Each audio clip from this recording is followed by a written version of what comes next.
Good morning, my student. Holi के इस पावन अवसर पर आप सबको बधाई, शुभेच्छा, अभिनंदन।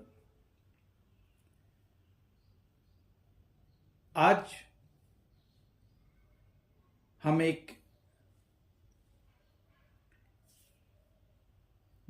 समाज की एक बड़ा समस्या को लेके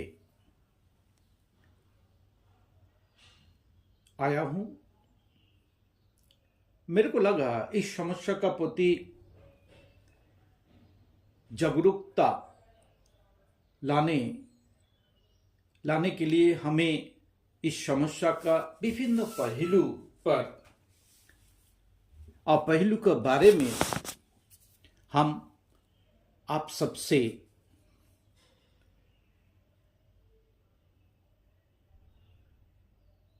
विचार विमर्श करें, इसके बारे में बताएं, आपको अवगत करें। इस उद्देश्य से हम जो लेक्चर वीडियो लाया हूं। मैं अपनी बात एक दुखद रोमहर्ष संवाद से शुरू कर रहा हूं, जो वर्तमान में विभिन्न जो संवाद माध्यम है, शीर्ष संवाद माध्यम में एक शीर्षक के रूप में प्रकाशन किया गया था। जो राजस्थान के कोटा शहर में मेडिकल और इंजीनियरिंग छात्र के जो तैयारी कर रहे हैं, हजारों लाखों छात्रों, देश के विभिन्न कोना से आए हुए छात्रों वहां पे आईआईटी और एम्स के लक्ष्य एलुमनी होने का जो लक्ष्य है कि ये भारत के सबसे प्रीमियम इंस्टीट्यूशन है, और इस तरह की एक धारणा छात्रों के अंदर अंतर्निहित कर दिया गया, फैमिली द्वारा, समाज द्वारा, व्यवस्था द्वारा, कि जब तक आप एम्स व आईआईटी जैसे शिक्षण संस्था से अपना उपाधि व डिग्री हासिल नहीं करेंगे तो जीवन बीता है। ऐसे भावनाओं के चलते परिवार परिजन 6-7 से ही अपने तैयारी हेतु बच्चों को कभी कभार फैमिली से दूर, कभी कभार फैमिली में रहते हुए ऑनलाइन व्यवस्था का द्वारा उसकी तैयारी शुरू करते। बच्चे अपने रेगुलर पठन पाठन के साथ साथ आईआईटी का दबाव भी ले रहे। कभी कभार ये दबाव मुश्किलें समस्या से ना निपटने के वजह से, दबाव ना लेने के कारण अपने जीवन लीला को समाप्त करते रहे। ऐसे एक 16 साल के बच्चे ने भी किया, और दिवंगत आत्मा ने अपने जो नोट छोड़ा पिता के लिए, जिसमें उसने लिखा, सॉरी पापा,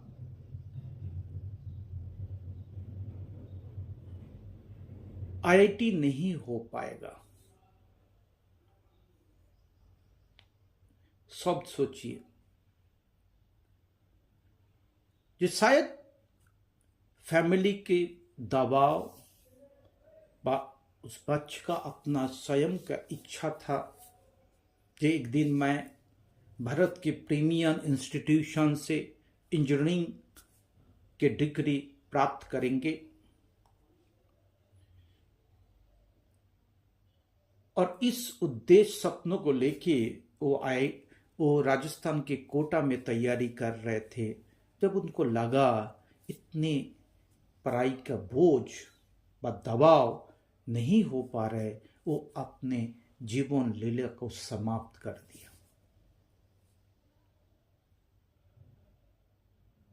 भारतीय युवाओं को आत्महत्या करने के लिए आखिर क्या मजबूर करता है? ये नाम, ये शोहरत, ये हमें सोचना पड़ेगा। इसका कारण हमें ढूंढना पड़ेगा। हालिया आंकड़ों को देखें, एक साल में भारत में करीब 1,70,000 अधिक भारतीयों ने सुसाइड किया। वर्ष 2022 में सुसाइड के जो प्रतिशत है ये 12.4% हो गया। जो भारत में सड़क दुर्घटना से जो मृत्यु हो रहा है उससे कई गुना ज्यादा भी है। और इसमें 10,000 से अधिक ऐसी घटनाएं हैं जिसकी उम्र 18 से कम है और 70,000 से ऊपर व अधिक 30 वर्ष आयु से कम है। ये जो आंकड़ा है बहुत ही शोचनीय, दयनीय, मार्मिक है।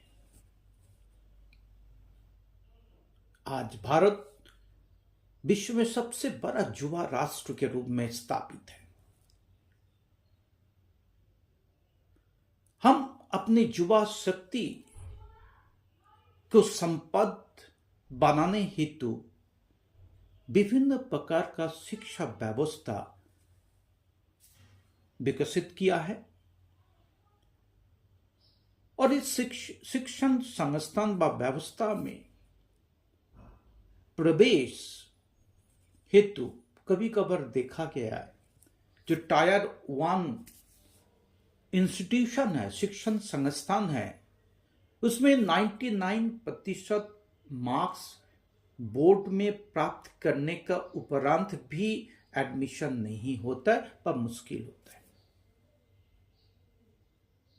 डीयू बा कई और कॉलेजेस, IITs, IIMs, कोई जगह में ऐसा है।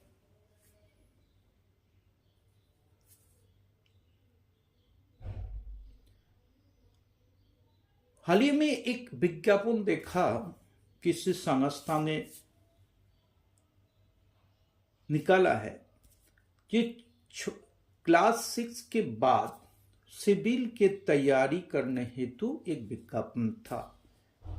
आप सोचिए,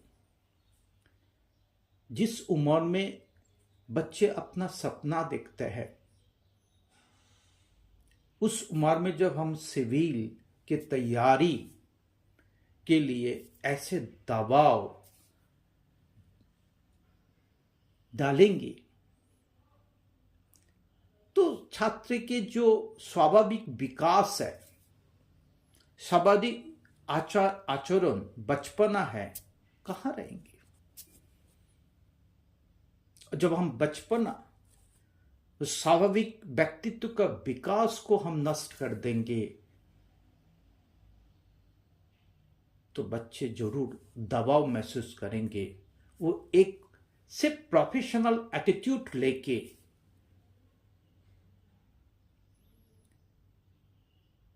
जिएंगे।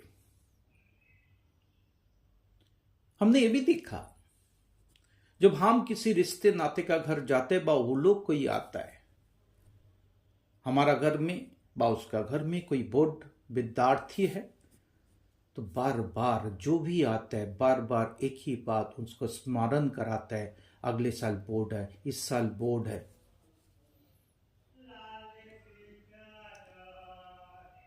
क्या हम नहीं जानते जो बच्चे जिस क्लास में हैं वो जागृत है, जागरूक है? आजकल का बच्चा हमसे ज्यादा जागरूक है।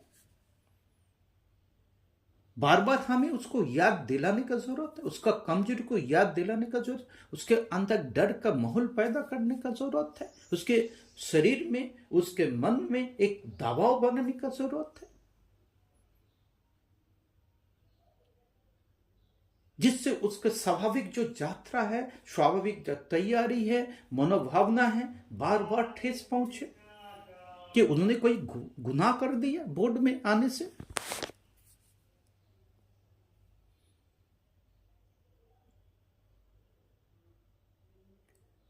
क्या 99% मार्क्स जीवन के हर कुछ दिला देता है?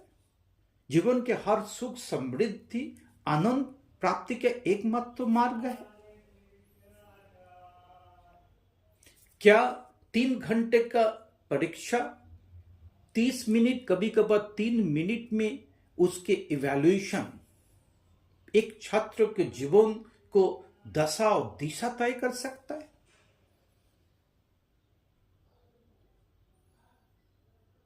बिल्कुल नहीं।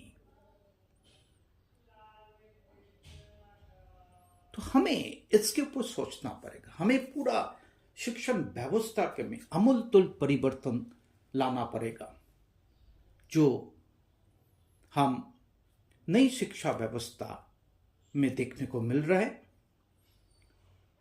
जबकि नई शिक्षा व्यवस्था में क्रियान्वयन को लेके, उसका इम्प्लीमेंटेशन को लेके, व्यवस्था को लेके, फैसिलिटी को लेके बहुत प्रश्न हो सकता है, बहुत क्वेश्चन रेज हो रहा है, बहुत असमानताएं भी है। मगर इस शिक्षा व्यवस्था में कहीं ना कहीं ये जो आपका कमी है शिक्षण व्यवस्था में, चिराचरित शिक्षण व्यवस्था में, इस कमी को व इस समस्या को ऊपर आलोकपात किया गया, इसके सॉल्यूशन व उसके समाधान ढूंढने का प्रयास किया गया। शिक्षा को एक स्वाभाविक अनुभूति के साथ, छात्रों की स्वाभाविक अनुभूति के तहत, आनंद के साथ सामाजिक कार्य, संगीत, नाट्य, नवाचार, खेल कूद, सभी व्यवस्था के साथ एक समृद्ध रूप से हमें देने का बहुत ही जरूरी है। इसके लिए हमें टायर 2 और 3 जो शिक्षण संस्थान है, इसको अपग्रेड करने का जरूरत है, वहां पे फैसिलिटी बढ़ाने का जरूरत है, सो दैट हम अच्छा अवसर हमारा आने वाली पीढ़ी को, हमारा छात्रों को दे पाए, युवा वर्ग को दे पाए।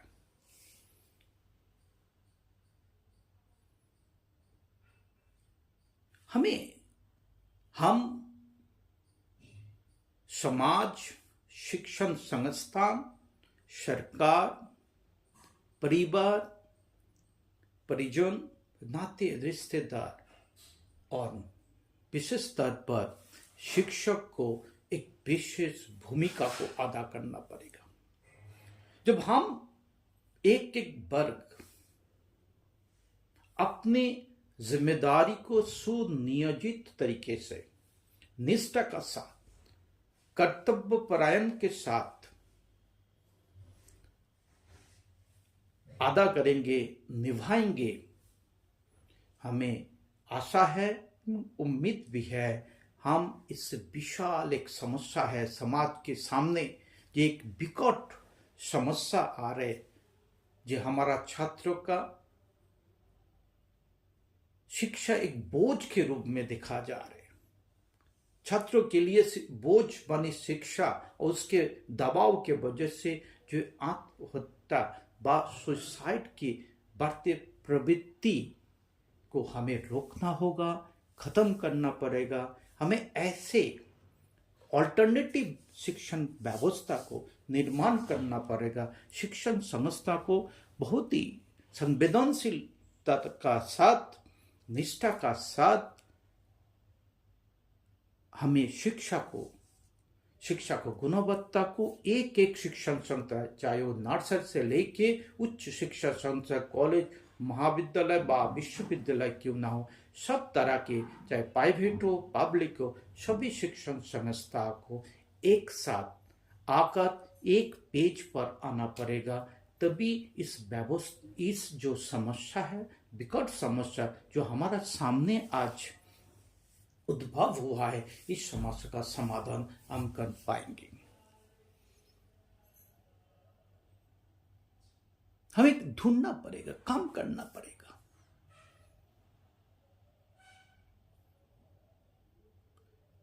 हमें समता लाना पड़ेगा, शिक्षा गुणवत्ता में यूनिफॉर्मिटी लाना पड़ेगा। अलग अलग शिक्षा, अलग अलग व्यवस्था को हमें खत्म करना पड़ेगा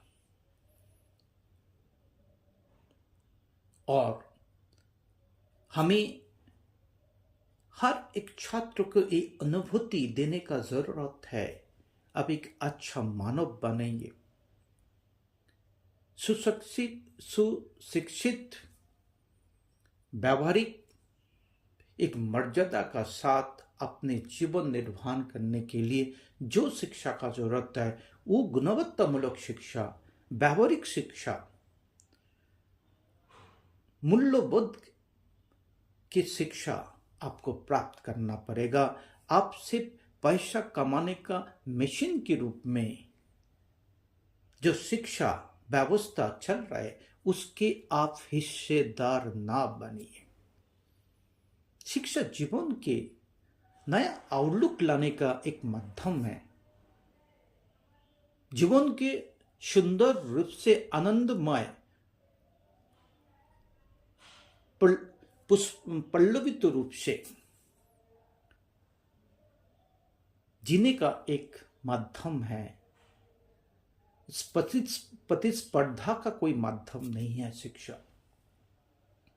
और कोई भी शिक्षण संस्था व उससे उपाधि प्राप्त जीवन के अंतिम लक्ष्य नहीं हो सकता है।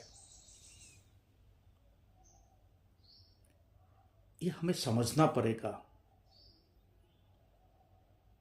जब हम बड़े बड़े विज्ञानी जिसको हम आदर्श के रूप में जानता हूं, इनोवेटर जिसको हम आदर्श के रूप में जानते हो, उसको बारे में पढ़ना पड़ेगा, चर्चा परिचर्चा करने का जरूरत है। इसके व्यापक स्तर पर शिक्षण संस्था में पढ़ाने का जरूरत है और छात्रों के साथ इस व्यवस्था को शेयर करने का जरूरत है। जो भी लोग इस तरह का है, बहुत बड़े बड़े प्रीमियर इंस्टीट्यूशन का प्रोडक्ट नहीं है।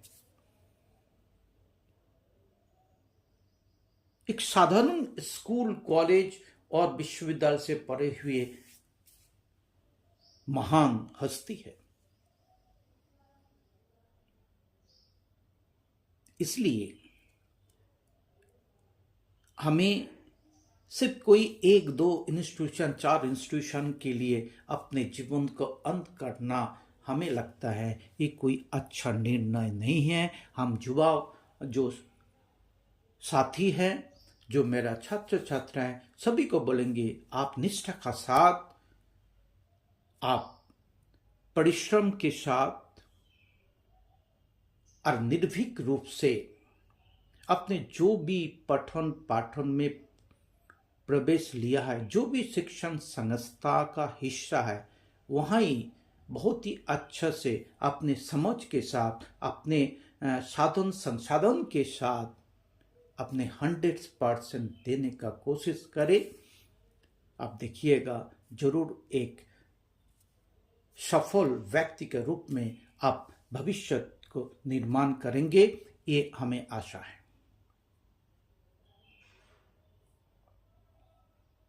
भारत विश्व में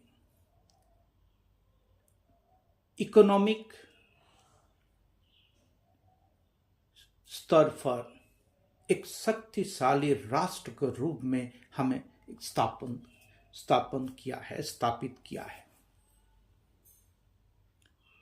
आज हम विश्व के 5वां सबसे शक्तिशाली, सबसे बड़ी अर्थव्यवस्था है और बहुत जल्दी तीसरे स्थान पर हम पहुंच जाएंगे। एक नई भारत है, एक विकसित भारत है, और भारत के इस विकास में हमें युवा शक्ति, युवा पीढ़ी का एक विशेष, एक अहम भूमिका है। युवा देश होने के नाते युवा शक्ति का असीम संभावना को हम देखते हुए हमें युवा शक्ति को सुरक्षित, संरक्षित करने का आवश्यक है।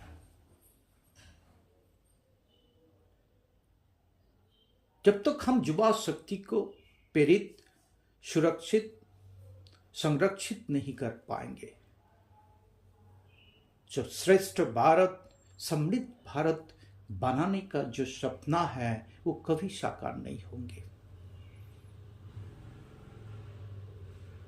अतः माता पिता से लेके शिक्षक, शिक्षणोत्तर कर्मचारी, शिक्षण संस्थान, सभी को, समाज, सरकार, सभी को एक साथ आगे आना पड़ेगा। एक भारत श्रेष्ठ भारत निर्माण के अपना अपना भागीदारी सुनिश्चित करना पड़ेगा। साथ साथ मानसिक परामर्श हेतु मनोवैज्ञानिक द्वारा हमें छात्र को स्कूल, कॉलेज, महाविद्यालय, विश्वविद्यालय सभी स्तर पे छात्र छात्रा के काउंसलिंग सेशन, ज्यादा से ज्यादा काउंसलिंग सेशन करने का जरूरत है।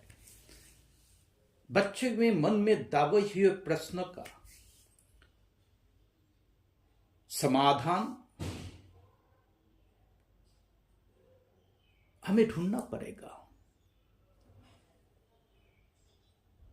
उसकी जो आकांक्षाएं हैं, उसका जो डर है, वो जो संकट है, जिस संकट के वजह से वो अपनी बातों को हो सकता है माता पिता, परिवार, परिजनों से शेयर नहीं कर पा रहे, उसका हमें ऐसा एक व्यवस्था देना पड़ेगा, ऐसा एक प्लेटफॉर्म देना पड़ेगा जिससे वो अपने मन अंदर की जो डर है, जो संकोच है, जो उसके प्रश्न है, छुपे हुए, दबे हुए है, उस प्रश्न का समाधान मिल सके। इसके लिए हमें मनोवैज्ञानिक को आगे आना पड़ेगा। मगर भारत में दुख की बात है कि हम स्वयं स्वघोषित परामर्शदाता बन जाते हैं। हमारे नाते, रिश्तेदार, चलते फिरते सड़क पर सब स्वघोषित परामर्शदाता है। इस तरह का वातावरण से हमें अलर्ट रहने का जरूरत है, सजग रहने का जरूरत है। हमें अच्छे परिचित, बहुत ही मतलब जागरूक परामर्शदाता मनोवैज्ञानिक का परामर्श लेना पड़ेगा, उसका सलाह लेना पड़ेगा समय समय पर। और हमें